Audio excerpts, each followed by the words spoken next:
যা হচ্ছে ওটা হবে না।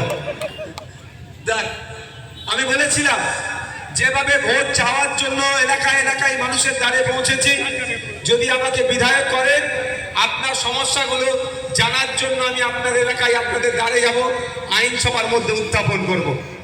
5 বছর বলুন, ভাঙন নয়, সারা রাজ্যকে দেখুন, কোন বিধায়ক তার বিধানসভায় যতবার গিয়ে সাধারণ মানুষের সাথে সময় দিয়েছে, যদি আমার থেকে একদিন কারো প্রমাণ করতে পারেন তাহলে নিজেকে আমি ভুল প্রমাণ করব।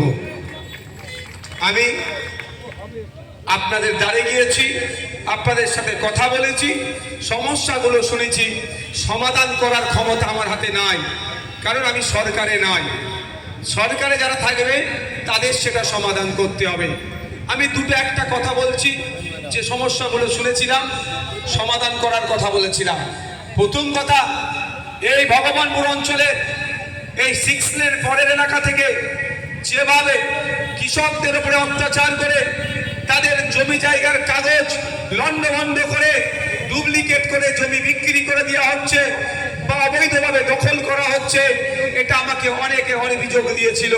সেই অভিযোগটা শুনে যখন আমি দুয়ারে বিধায়ক হিসাবে আপনার দ্বারের সামনে আপনার পাড়াতে আমি আসতাম, এই অভিযোগগুলো আপনারা আমাকে করেছিলেন, সেই অভিযোগটা শুনে কিন্তু আমি চুপ থাকিনি।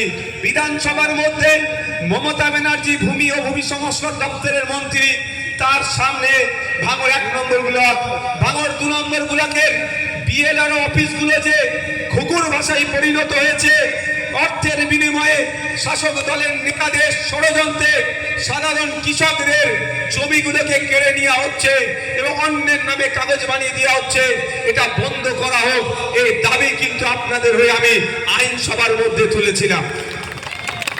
এবার এটা সমাধান করার দায়িত্ব কার? সরকারের তো। অপদর্থ